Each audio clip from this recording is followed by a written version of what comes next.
Нийслэлийн засаг дарга бөгөөд Улаанбаатар хотын захирагчийн 2017-оос 2020 оны үйл ажиллагааны хөтөлбөрт сургууль цэцэрлэгийн хүртээмжийг нэмэгдүүлэх, сургалтын орчныг сайжруулах ажил тусгагдсан. Энэ хүрээнд огт цэцэрлэггүй байсан Чингэлтэй дүүргийн 16 дугаар хороонд 150 хүүхдийн цэцэрлэг байгуулж ашиглалтанд орууллаа. Нийслэлийн хэмжээнд цэцэрлэгийн хүрэлцээ хангамж тутамгаас болж сургуулийн өмнөх боловсролоос хоцрогдсон олон тооны хүүхэд гэртээ хүмүүжиж байгаа. Зарим хороонд огт цэцэрлэггүй байх тохиолдолч цөөнгүй байгаа юм. Энэ явдлыг арилгаж дүүргүүдийн бүх хороог цэцэрлэгтэй болгох зорилтыг нийслэлийн засаг дарга тавин ажиллаж байна. Хотын хэмжээнд 50 гаруй хороо цэцэрлэггүй хороо байж байна. Тэгээд шатараатаагаар арга хэмжээ авч байна. Он дамжааднууд нэг 10 гаруй цэцэрлэг баригдана. За энэ жилд 2017 оны төсөвт бид нэг 7 цэцэрлэгийг нийслэлийн төсвийн хөрөнгөөр барихаар одоо төлөвлөд ажиллаж байна. Чингэлтэй дүүргийн 16 дугаар хороонд сургуулийн өмнөх боловсролын насны 1294 хүүхэдтэй.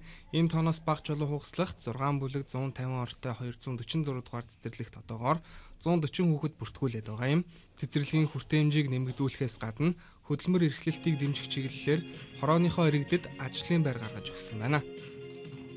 Түүнчлэн манай 16 дугаар хороонд бас 180 хүүхэдтэй бага сургууль, 120 хүүхдийн цэцэрлэг бас нийслэлийн төсвийн хөрөнгөөр одоо баригдаж одоо комисс ажилласан 83 дугаар цэцэрлэг дээр 240 хүүхдийн өргөтгөл, 102 дугаар цэцэрлэг дээр 150 хүүхдийн бас өргөтгөл мөн одоо бас баригдсан. За ингээд энэ бүх цэцэрлэгүүдийг ингээд тооцох юм бол бас 16, 15 дугаар хорооны маань хүүхдүүд бас нийт 70-80%-ийн бараг 90% ингээд цэцэрлэгт хамрагдах юм боломж бүрдэж байна гэж үзэж болохоор байгаа. 6 бүлэгтэй 2 бага бүлэг, 2 дунд бүлэг, ахлах бүлэг нэг, бэлтгэл бүлэг нэг байгаа.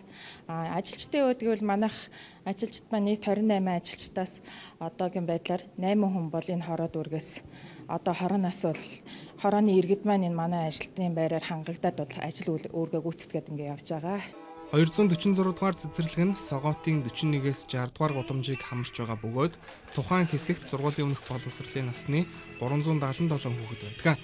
Цаанаа нь үлдэж байгаа хүүхдүүдийг хүлээж авах цэцэрлэг энэ 2017 онд ашиглалтад орох бөгөөд бага сургуультайгаа цогцлбор хэлбэрээр баригдаж хорооны боловсролын хүртээмжийн асуудлыг шийдвэрлэх юм байна. Мэдээллийг цогцоохон инх болдноор сурвалжлан хүргэлээ.